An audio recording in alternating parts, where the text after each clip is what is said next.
Hello, hello, hello, everybody. This is the Witty Writers Show. Welcome, welcome, welcome. It's a beautiful, beautiful Monday morning, and I hope everybody had a very happy Thanksgiving and a special little gift for you today because I am here with Timothy J. Smith. Hello, Tim. Hello, Beth. Hello, everyone. Tim, did you have a great week? I did. I happened to be in Florida for my mother-in-law's Thanksgiving this year. She's 97 years old, and it was Oh, just all family. And given that we haven't been able to get together for a couple of years, it was really quite wonderful. oh, that is lovely. It's been tough, isn't it, with the whole COVID situation?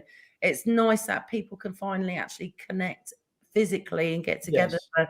for Thanksgiving. I think it's been greatly missed.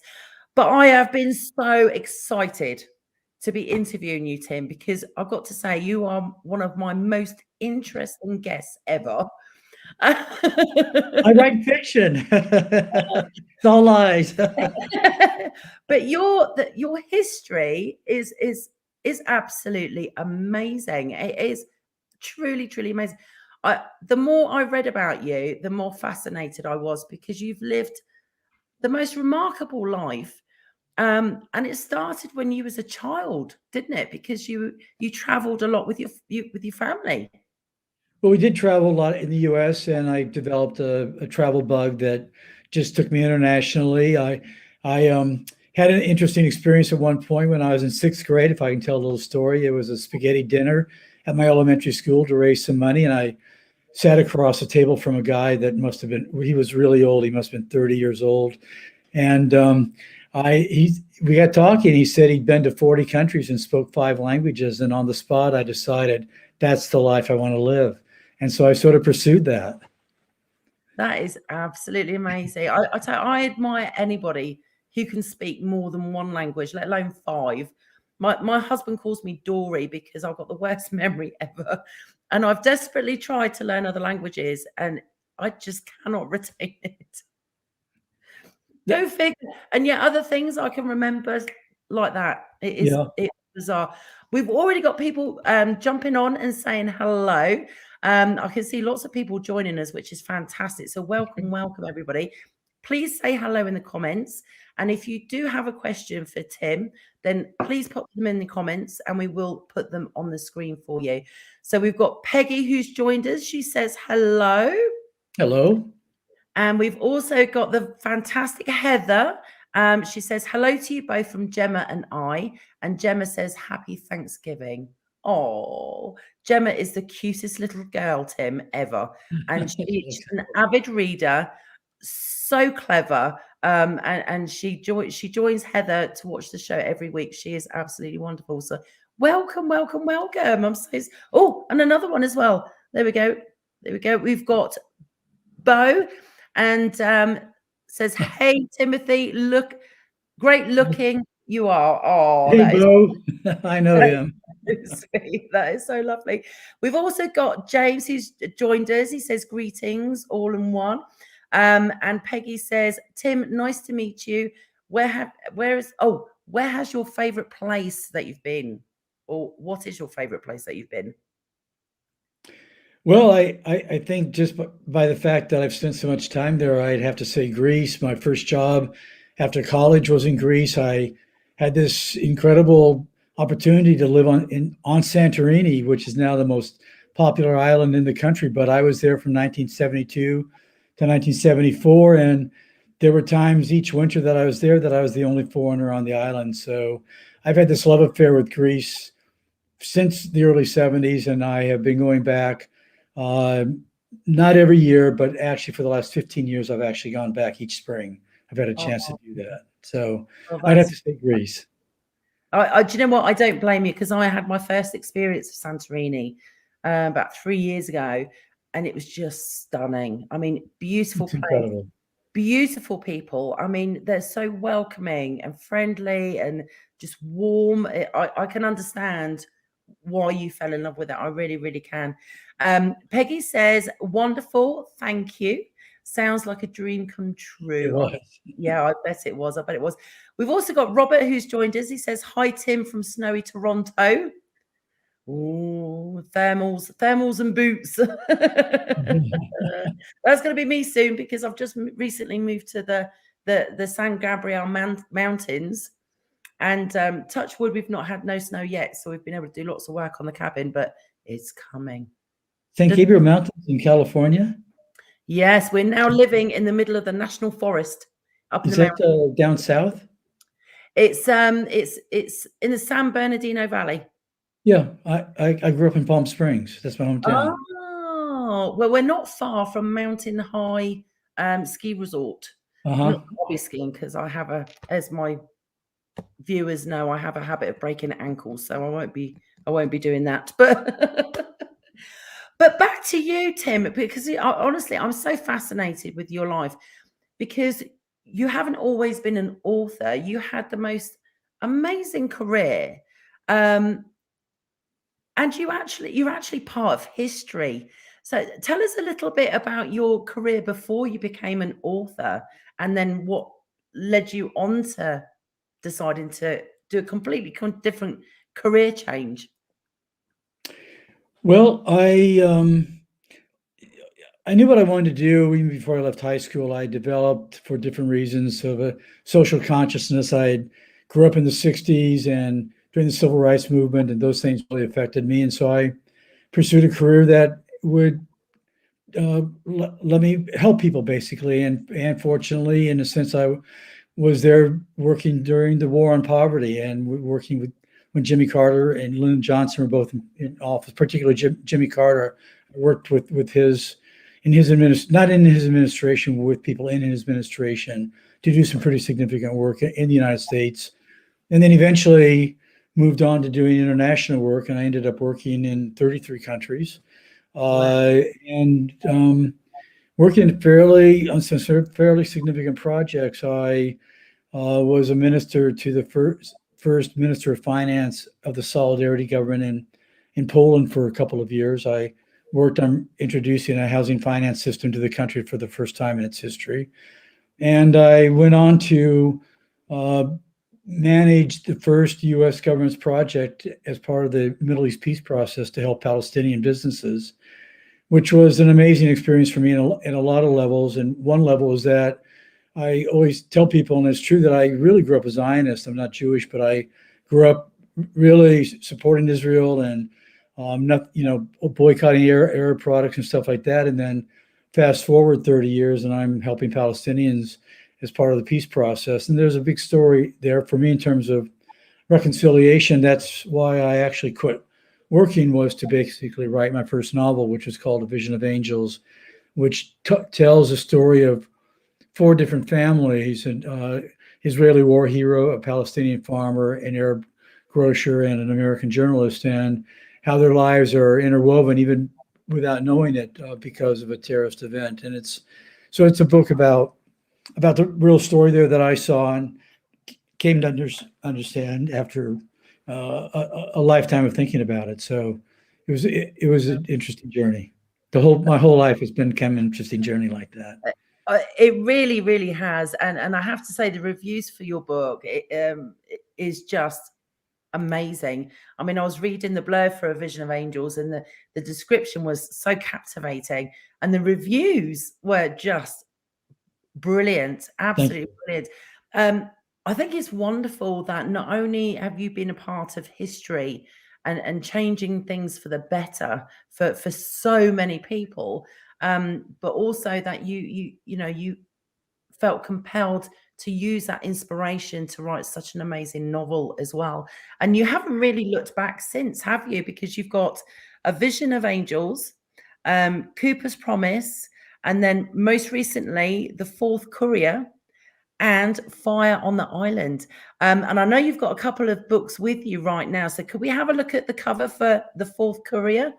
Sure. I'll put it right there. That's The Fourth Courier. Look at that. And all the review, everybody's going to have to check out your books because the reviews are great. And your most recent one, which is Fire on the Island. Now, this one's set in Greece, isn't it? Yes, it is. Look at that. Fantastic. It's really my homage to Greece. After 40 or 50 years of knowing the country well, I really want to tell the story at a key point in Greece's history, it went through the same financial crisis that the West did in about 2008, but then the refugee crisis started with tens of thousands of refugees appearing on the shores of the island that my partner and I have been going to now for 15 years, and we were deeply engaged in helping for 2 or 3 years there. There were 500,000 refugees that arrived on the beach next to our little village in a 1-year period. So Wow. we were very, very actively involved in trying to find assistance for them and stuff. But no, once I wrote A Vision of Angels, I never looked back because I was excited about writing, and I used my writing to really deal with things that concern me. I have, I mentioned sort of the social consciousness that sort of drives me, and I try to deal with subjects that I want to illuminate for people. Like Cooper's Promise is a story about human trafficking. Vision of Angels is the Israeli-Palestinian conflict. The Fourth Courier is really Poland at the end of the Cold War, so it's set in, I guess, probably 1992. I think exactly is when it is.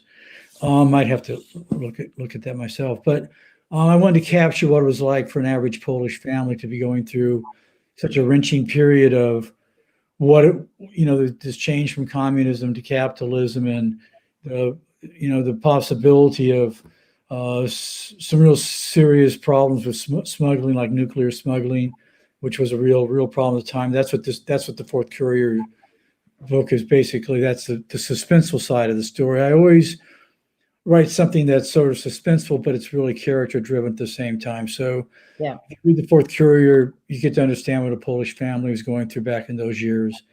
And then Fire on the Island is wanting to tell the story of a Greek village that's sort of being balanced between a national economic crisis, a refugee crisis, the kind of conflicts that are in the village already and where they come from. So it's a lighter book than most of my books in the sense that it's set in Greece, and Greece is a lighter country. So yeah. it's a lot of fun to write that book. It's just fantastic. I love the fact that you've used so much of your life experience to use that as your inspiration for your work, but also to use real life situations that are going on. I mean, obviously, there's human trafficking is still so bad, and it's not lessening at all, especially not with borders being open and everything else. It's just made the whole thing worse. But you write about real life, you write about real people, the LGBTQ community, refugees, people who have genuine life struggles, and you tell their stories. That must give you an amazing sense of pride to showcase people's real life dilemmas in such an eloquent way. Well, thanks. I don't know why I take so much pride in it, as I just am so glad I have a chance to do this, and that I've had the experiences that have given me the information and knowledge to do this and meet these people in very intimate ways. When my work was really helping people generally in the field of economic development in terms of microfinance or small businesses, or in other cases where I was helping put together a national finance system so people could borrow money to buy houses. And in all those cases, I was always working with people. So I was in people's homes. I was getting to know people well. And I usually was in places, I write about places almost always that have spent really significant amount of time, a couple of years. So I can, I have a real sense of people personality and the culture. And I'm grateful I've had a chance to do that, to have those experiences. I think that's why your reviews are so amazing, Tim, because it really comes across, the richness of your stories, because you have lived there, you've been there, you've experienced that, you've seen others experience these situations. And, when you read your novels, it's very easy to just submerge yourself into the whole environment that you've created. And it's just amazing. It must be so heartwarming when you get messages and comments from people who have read your books and go, wow, it was like I was there, you know, and all Well, the emotions that brings. yeah, although sometimes I get other kind of messages. I mean, I tend to have FBI characters in a couple of my books. For instance, in Fire on the Island, the basic story is that there's an arsonist on this island, and there've been 11 fires set, each one coming closer to a village. And the idea, the thought is that the village is actually threatened, and in this village is a Coast Guard station that's helping to rescue refugees with a fuel tank. So if you're going to burn down the village, you're going to try to attack this fuel tank. Right. The FBI agent who's sent down from Athens, who's posted in Athens, is sent down to actually investigate this and try to stop the Coast Guard station from being put out of business, because the role of the Coast Guard is so important in rescuing the refugees. Well, I get comments like, why would an FBI agent be on an island in Greece? You know, I mean, don't you know the FBI works in America? Well, actually, the FBI has agents posted in about 60 countries around the world. They're posted in countries that have problems with refugees, drug trafficking, human trafficking, and a couple other serious problems that make it worthwhile for America to try to solve the problems offshore a little bit. So I get zinged for saying there's an FBI agent. What somebody thinks there's not, but there is. And I worked with the FBI agents or interviewed and met with in Brussels, Warsaw, and in Athens. So I know they're there. Yeah, exactly. And do you know what? I have to say, I got a comment from Robert, and Robert says, I've read 3 of your novels and they are hugely credible and convincing. So there we go. So thank you, Robert. that says it all, really. It really does. And Peggy says, I can't wait to read Fire on the Island. Oh, that is so cool. Thank you. And I hope you like it. And she also says, thank you for all you do along with others. Oh, that is lovely. It's absolutely amazing. Now, you're a very multi-talented man, Tim, because not only do you write amazing novels, but you also write screenplays, stage plays as well. And between all 3 of those writing areas, you've won amazing awards. Yeah. You're nominated for so many as well. I mean, you've got the Paris Prize for Fiction, and you won the prestigious Stanley Drama Award as well for your play, How High the Moon. That's amazing. So, I mean, where do you get your inspiration from to write novels and screenplays and stage plays? Well, I started out writing a novel because I was so moved by my experience in living in Jerusalem and working with the Palestinians and Israelis as part of the peace process and wanting to tell that story. So I was finishing up that novel when I took a short workshop at the Fine Arts Work Center in Provincetown, Massachusetts, which is a very fine place, by the way, for anybody wanting to do any sort of short-term writing courses during the summer. And I was going to take a course in creative nonfiction with Sebastian Junger, who wrote The Perfect Storm. He had just sold the film rights to The Perfect Storm. And I asked if he was going to write the screenplay. And he said, no, that's not how the business worked. He would have nothing to do with it. And I thought, I've spent the last 3 years, pouring my heart and soul into this book called A Vision of Angels. And if I ever had the rights to the film be sold, I would want to have at least enough knowledge about screenwriting to have some sort of artistic input into that. So I went out and started taking screenwriting classes. And that's what made me then begin to write both novels and screenplays. And actually, the screenplays become my last editing tool for the novel. They're very useful to novels can get kind of squishy and big and kind of a lot of stuff you don't necessarily have to have. And one of the ways I make my novels really move very quickly is I tend to ultimately see them in scenes. And a screenplay really focuses you on the through story. What's the real story? What's the real drama in this? Yeah. And it makes you really work hard on dialogue. And those things really pop for my readers. And I like that. The stage plays, I just have always loved the theater. If I had actually stayed in America, I probably would have really tried to break into the theater world, just because I love the theater. But shortly after I wrote How High the Moon, we moved to France for different reasons. And there's, when you live in a country where there's no English theater to speak of, it's hard to stay a playwright. So I decided to continue writing novels and stuff. So that's how it all happened. That's just amazing.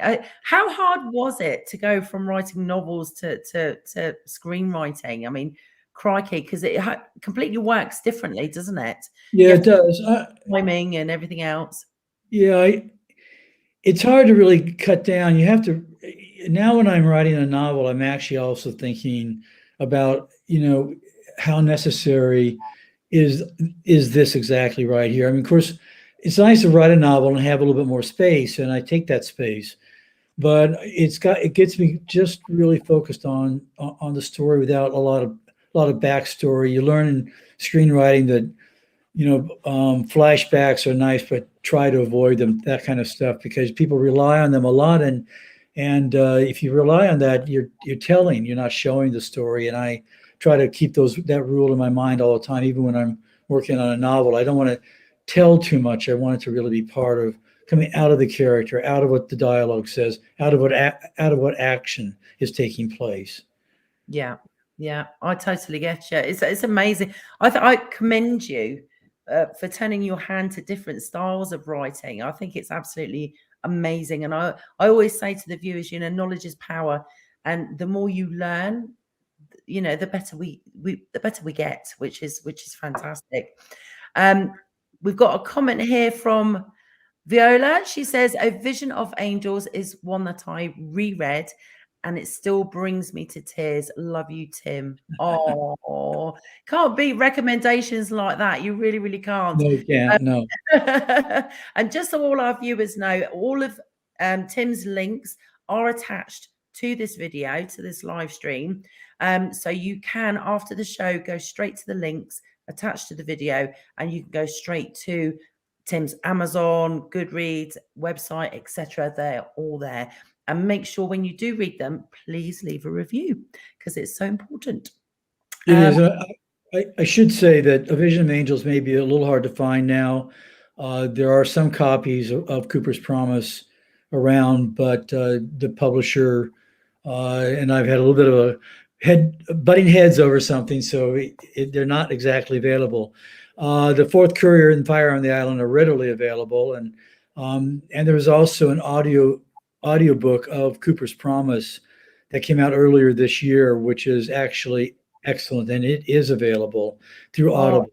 So and I have listened to a few audiobooks, not a lot, but I think that the actor who did the Cooper's Promise audiobook was really brilliant. Brilliant. That's available, but Fire on the Island and the Fourth Courier, you can get them instantly. Fantastic. So everybody, if you want to read A Vision of Angels and the earlier works, just sign up to Tim's website, because I'm sure there will be updates as to when and where they'll be available to you. So that's fantastic. We've also got Josephine. She's just joined us. She says, hello. Sorry, I'm late. You missed everything. She's a busy lady. She's all right. She's in the UK, so it's late for her too. Bless her. Yes, but she'll catch up on the video. That's great. For those of you who've just joined us, if you've got any questions for Tim or you'd like to say hello, please pop them in the comments. We are streaming live on Facebook and YouTube, so don't forget to like and subscribe. Excuse me, so you get notified of all our upcoming shows, including our Christmas special that's coming up.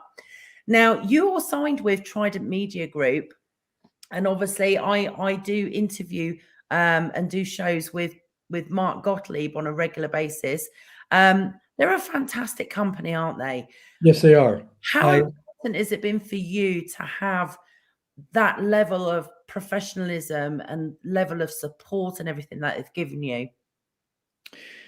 I think that it's very, very important to have an agent who really likes your work and is and really helps.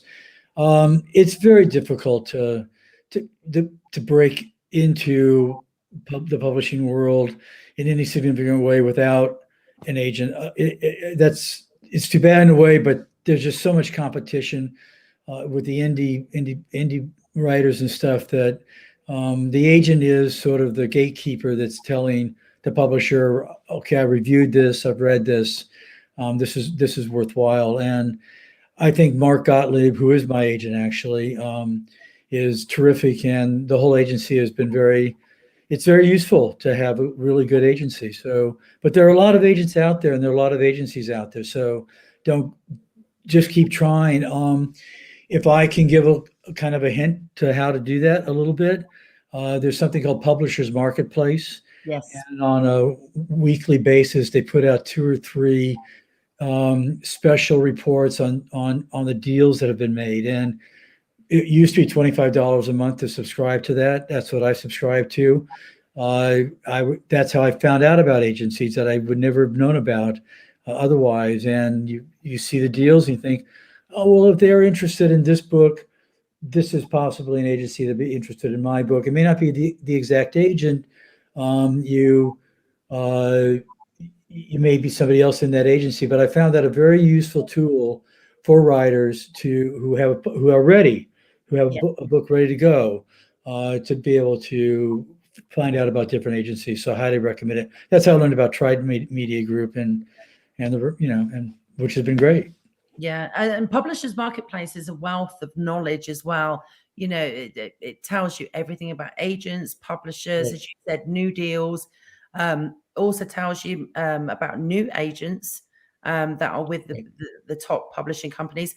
But it also, as you said, all the people and companies that are on Publishers Marketplace are legitimate. Yeah, right.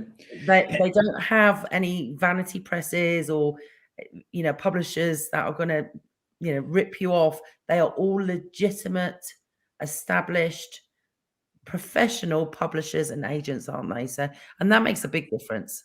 And if I could add one more thing, because often people or writers are asked, well, who's writing? Is yours writing like an okay? So who's their agent? And people say, oh, it's always in their book. Well, it's not always in the book. In Publishers Marketplace, you can actually track down agents by author and by book, and you can see who agents have represented and how frequently they've done things. So it's a really good tool in this whole process of trying to find an agent. I'm not sure afterwards for a writer if it still remains. I think is more of a publisher's tool for different reasons. But in terms of finding an agent, I found it very, very valuable. Yeah, I agree. And I use that one and Query Tracker. Both are very, very useful. We've got a comment from Elizabeth. She's joined us. Hello, Elizabeth. She says, hello, Tim. So glad I just finished Fire on the Island, which I loved. Enjoying this appearance and hearing about your process and other insights about your work and the publishing world, etc. Thank you for hosting him, Beth. Oh, thank you, Elizabeth. She's so lovely. You are so welcome. To be honest with you, Elizabeth, I was so excited to have Tim on the show because he's so fascinating. It's awesome. Now, Tim, I mean, you've written, I mean, let's just go over a little bit about the type of characters that you have. With your novels that you've written so far, you've got Polish cops, Greek fishermen, mercenaries, arms dealers, FBI agents, and wannabe terrorists. Wow. How much research do you have to do for your books? It must be mind-blowing. Well, all the people I've met, I've met without particularly doing any research. They just kind of, they came into my lives in different ways, and I met them through either doing projects or whatever. But I do a fair amount of research. Some of it's pretty interesting. I will tell you a couple of stories. When I decided to write the Fourth Courier, the story is basically a Russian nuclear scientist has gone missing with a portable atomic bomb, and this goes back to the early 1993, and in Poland when I was there, and there was a lot of fear of the nuclear material coming out of Russia, and the border between Russia and Poland was rather porous, in the sense that it wasn't very well controlled. And I had a particularly interesting event. I was actually in Latvia. I was, you'll find this sort of an amusing story, but I was actually helping to design a business program for Peace Corps volunteers. In the course of that, I met with a decommissioned Russian general who was a very unhappy man living in Latvia, who let it be known during a formal meeting that he had some control over the nuclear arsenal in Latvia, or had some control over it. So after the meeting, he said to me, let's go talk someplace where nobody can hear us. And so he led me way out into this forest. I got to a point where I was thinking, what's going on here is sort of a strange thing. But he wanted to get away from microphones and stuff. And so he finally stopped and turned to me and said, I can get you anything you want. And I said, I don't understand. What do you mean by that? And he said, atomic. He was actually offering me atomic material, I guess. I didn't pursue it, obviously. But that's what gave birth to the Fourth Courier, was that little kernel of a story of somebody that willing to sell that kind of stuff. So when I decided to write the Fourth Courier, I decided if I'm going to write about a portable atomic bomb, I need to know how an atomic bomb is made. What are the main components? So I literally called the Department of Energy. This is before 9/11, so security was a lot less than it is. I literally called the Department of Energy and explained to them that I was a writer and I wanted to learn how to build an atomic bomb. And I was passed through 3 or 4 administrative assistants until my call got to some young guy who was very excited about the knowledge he had and suggested we meet that Saturday at Costas's coffee shop in Rockville, Maryland. And he brought along designs of simple atomic bombs. I mean, that's the kind of research I did. Can you believe that? It's great, though. Oh my God. I must admit, I mean, they must have checked you out first. I thought, oh, it's okay. He's worked with. I don't think so. Actually, I think the guy was just, and this was before internet, so I couldn't go on internet and find out this information. So we actually started talking in line, ordering our coffee, and he's flipping through this file, showing me stuff. And it was great. I mean, it was all very, it was just interesting that it happened.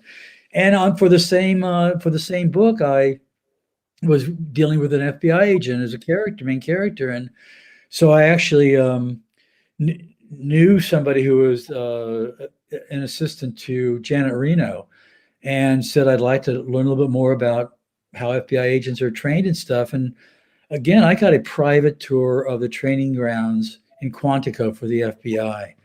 So this stuff happened a few years ago, before 9/11, when things really closed up. But those are some of the things I did for the research for my books. And it was, now with Google, I can get a lot of stuff that I need to know. But back then, I had to see it personally.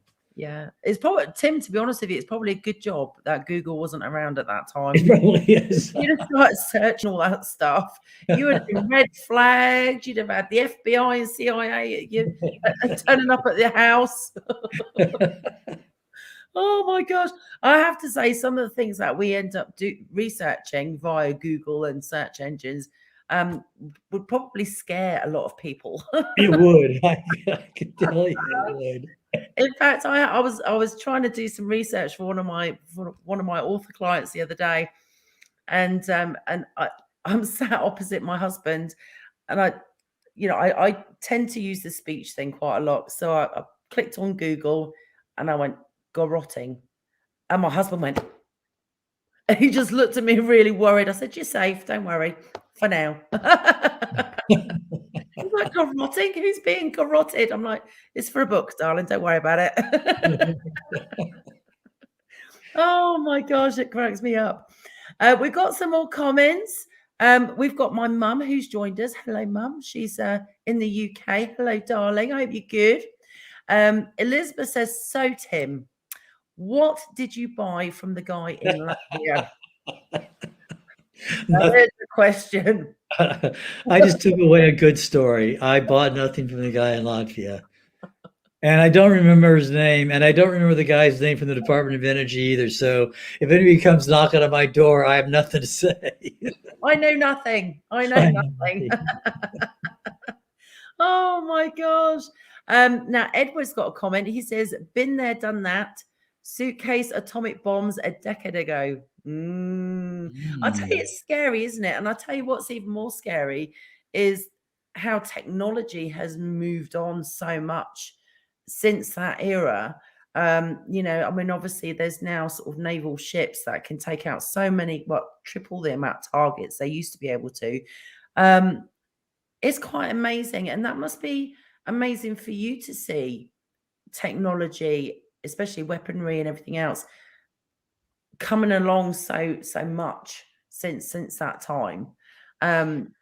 Do you still keep up with you know how things are changing, and does it give you more inspiration for more books?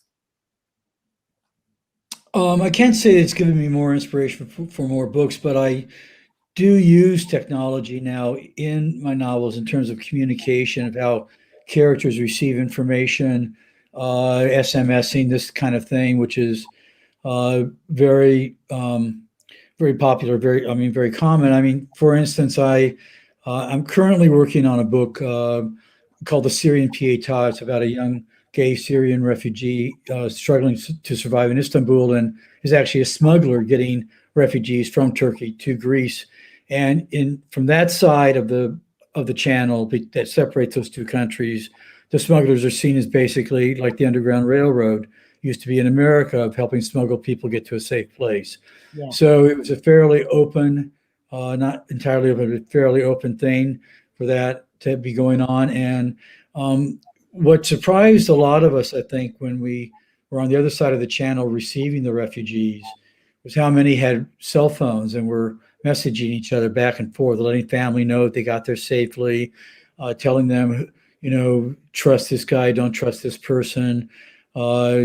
So I use technology as a way for communication more than letting it drive the books at all. And I also use sometimes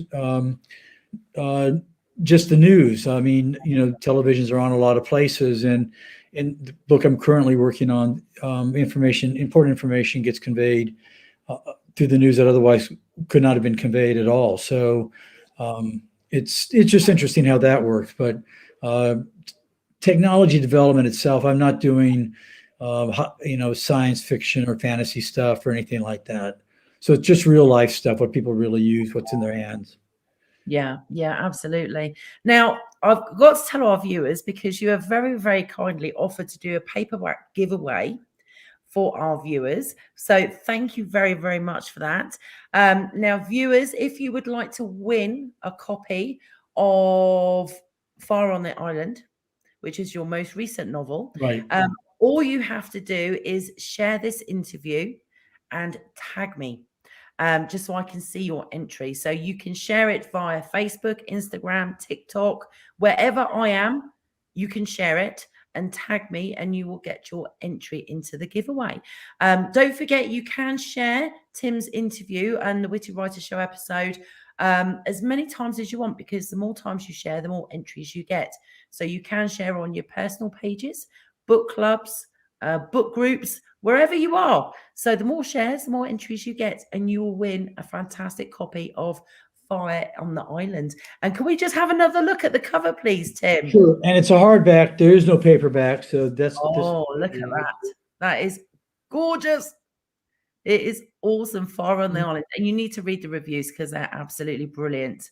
My publicist was very clever and added a romantic thriller to this, because it is thrillerish, but there are also about 3 love affairs that are going on at the same time, and it's a delightful book. It's been compared a little bit to The Charm is Over the Greek, is what one reviewer has said. So it's because I love Greece so much that it is what it is. It is a delightful book. It's full of all the crazy Greek characters you can imagine. It has, and do you know what? It literally is for everybody, and everybody can read this book because it's so well written. It's just beautiful, beautiful, beautiful story. So, but as I said, viewers, once you read it, make sure you leave Tim a review, because they mean a lot, more than you realise. Now, Tim, out of all the novels that you've written so far, which one just took your heart and soul and just meant the most to you? Because I think as an author, there's always one book that you have a special connection with. Well, unfortunately, it's one of the books that's not exactly available right now, which is Cooper's Promise, which just it's because it's a story of human trafficking, and there's so much in it that is it takes place in a fictitious place, and I've brought in elements to it that are so important in my life or happened to me. And this character, this 24-year-old army deserter from the war in Iraq, who's ended up in Africa and he can't go home because he's going to be thrown in jail and he's claustrophobic. Well, I'm claustrophobic, and I ended up sort of adrift in West Africa for a short while, and I ended up basically hanging out in the bar where he hangs out, and it's just a very honest story about the whole situation that I came to understand and realize years later. Understood that this is probably a situation of trafficking. I did not know that at the time. But the book that really touches me as well is Fire on the Island, because it's really my homage to Greece. Yeah, it's my love affair to Greece. It's my love letter to Greece, I should say, because it really does capture the place, and it really captures just the beauty and the people. I mean, I think people who recognize themselves in the book, they hear their voices and they hear their humor, and they see that I really love them very much. And I think anybody who reads the book will see that this is my love for Greece. yeah, yeah. I can understand it. I would love to spend more time in Greece. As I said, the people were just fantastic, and the place was beautiful. I mean, just everywhere you look, it's just stunning. Everything. It was just absolutely amazing. So, and what does your partner think about all the achievements you've done, and how far you've come along? I mean, it's amazing. Well, he's very supportive. Writing is kind of a lonely enterprise, and so I basically sit with my door shut most of the day and sort of come out and make sure that everything's okay on the outside world every once in a while. He's a fine arts photographer, and so he also spends a lot of time on his own. So we each have our own little offices, and we both do our creative stuff, and then get together for dinner and do, we do more than that, of course. But he's very, very, very supportive of my decision to stop working and become a full-time writer when I did, and I've never looked back, and neither has he. It's been just a really, really great experience. We're a good partner. In fact, I should say that he has created the cover image for all of my novels. Wow, that's fantastic. So, oh, that is wonderful. Do you know, I think it's lovely when you've got somebody in your life who you can literally, who understands your process and gives you that space to be creative. And obviously you're doing that for each other, but I think that's so super important, is it? Because when as I know, being a fellow author, once you get into that zone, you just want to block everything out. You just leave me alone. No, exactly. I'm not doing dinner. No, you can't have a drink. I'm in the zone. That's exactly right. Oh my God. It's like being a squirrel and hibernating. Okay, I've got my supplies. I'm off. So you're working on a novel right now? Yes. Fantastic. So can we have a little bit of a teaser about what's coming? I don't want to give too much away. It's a story, like I said, of a young gay Syrian refugee. His homosexuality is a big part of the book, in a sense that he watched his gay cousin get thrown off a rooftop by ISIS in Raqqa, Syria, which was a common practice. And he turned on his heels and walked from northern Syria all the way to Istanbul looking for safety. And he becomes a smuggler and develops a really good reputation for being honest and kind of fair, and in a world that's really not full of honest people and fair people. And so people trust him. And because of that, both the CIA and ISIS in the same 24-hour period approached him to do special missions, special operations that play off of his particular specializations in this, or link in the smuggling chain. So what he's come to Istanbul looking for safety, and he's put into the most dangerous situation he could possibly even imagine. He couldn't even have imagined it. Wow. So that's what the story is, and it's dealing with the refugee story. The Greek book has the refugees in the background. They're part of why there's such a conflict in the village, but it's not really a story about any one refugee, or it's just in the background. But I wanted to write a story about the refugees because I have met hundreds of thousands of them, literally, and particularly Syrians, as they came through the village, and we were passing out food and talking to them and getting on buses with them and everything. So that's what motivated me to start this book about a Syrian refugee. I just want to tell their story fully from their point of view, not from anybody else's point of view. And in fact, in this book, the story is only told from the main character's point of view. I don't jump between characters like I have in a couple of other books, where I go to this character, that character, this character, and the different chapters. This story is told entirely from one person's perspective, which is a huge challenge in telling a story that way, not to be showing things, but to actually have it organically come through action and dialogue, so you understand who this person really is, and why he's responding. Yeah, and the journey that he goes through. Yeah, exactly, the journey, right? Yeah. Wow. Well, I hope you'll definitely come back on the show when it's due for release, because obviously I hope so too. But I think, it's so fantastic that you're writing this amazing new novel, because, I as a mum, of 4 children, I cannot imagine having to flee everything that I know for our own safety and go to the unknown. That must be the most terrifying journey for anybody. As a parent, or a sibling, if you're in a family of any type, to have to take the ones you love into the unknown for their own safety, it must be horrific. I can't even imagine it. It was unbelievable, the stories we heard and saw. Just what just what it was, and it haunted me for a couple of years. I will have to say that after the refugee huge wave happened, and we went away for 6 months or 9 months and went back, I could still see the refugees on the roadside. It was, and I'm not kind of a psychic kind of person or anything, but I really could see them. And it was just pressed in my brain. And you can imagine what was pressed in their brains as every day was like, do we survive this day, and how?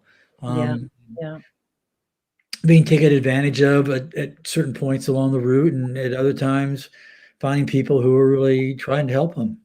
Yeah. Well, thank goodness for people like you and your partner, because, that kindness and compassion goes a long way for people who are completely lost and in fear.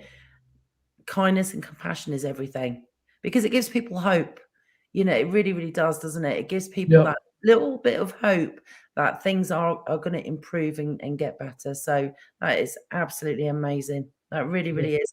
Tim, you are so awesome. I think we need to see the cover of Fire on the Island just one more time. Okay. I'm glad to do it. And I want to mention that my publisher is great. It's Skyhorse Publishing, under the imprint of Arcade, Crimewise. And it's just been a great experience working with the publisher, and they do a beautiful job on the cover. My partner did the image, and Skyhorse cover, and off we went. It's been a lot of fun ever since. It is absolutely awesome. And don't forget, viewers, you have got a chance of winning that beautiful book, and all you have to do is share this interview on any platform that you want, and just make sure you tag me so I can see your entry. Tim, do you know what? I could literally talk to you for hours and hours. You are so amazing.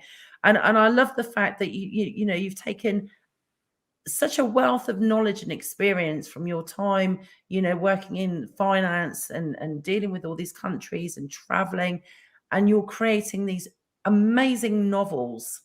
And it's just, you just blow my mind. You're a very, very talented man. And I know he's so modest, look, he's so modest. I'm probably making you blush, but it's an absolute pleasure to have you on the show. And I can't wait to have you back on when your new novel is coming out. For those of you who are watching, please go and check out all of Tim's links. As I said, the website, Amazon, Goodreads, all Tim's links are available attached to this interview. As I said, we are streaming live on Facebook and YouTube, so don't forget to like and subscribe so you get notified when we go live for the next Witty Writer Show. And we actually have a Christmas special coming up, Tim, because we have Robert Gottlieb and your agent, Mark Gottlieb, coming up for a Christmas special, which I am so excited about, because obviously, as you know, Mark and Robert, the chairman of Trident Media Group, they're both amazing literary agents, but from different eras of the publishing world. You know, obviously, Robert came through the ranks. I mean, he literally worked his way up from the mailroom to the chairman of Trident Media Group. And he went through all the old school technologies and the ways of doing things, and then had to adapt. And he literally grabbed technology as it was coming through. And then you've got Mark, who came into the publishing world in the modern era, with ebooks already being around. So the conversation between Robert and Mark is going to be fascinating. I am so excited. Yeah, I'd like to say also about Mark that he's impressive in how he has really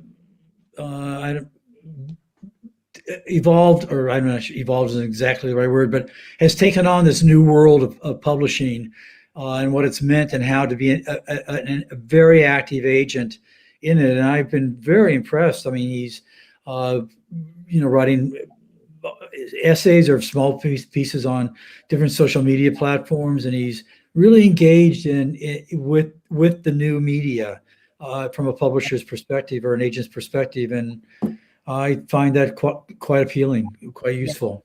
Oh, definitely. I mean, he's got both Robert and Mark have got their fingers on the pulse. They don't miss a trick. They don't miss anything. I don't know Robert, but I hope to meet him sometime. Oh, honestly, he is just as amazing and fabulous as Mark. So I hope you get to catch the upcoming Christmas show, because it'll be brilliant. But good luck to you, Tim. Honestly, you're amazing. You really, really are. I'm going to keep following you because I'm so fascinated. Your books are fabulous. I can't wait to see what you do next in the next 5 years. It's going to be fabulous. But blessings to you and your partner. I'm so glad you had a great Thanksgiving. I hope you will join us again in the future. I hope so too. If I'm invited, I'll be here. Absolutely, absolutely. Thank you to everybody who joined us.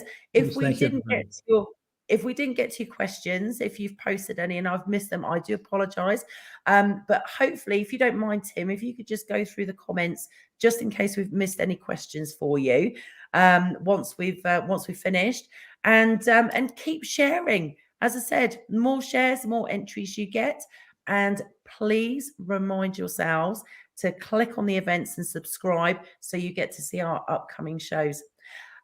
You have been amazing, Tim. Thank you so much, darling. I hope you and your partner have a wonderful Christmas. Thank you. And everybody, bye for now, and make sure you join us for the next episode of the Witty Writers Show.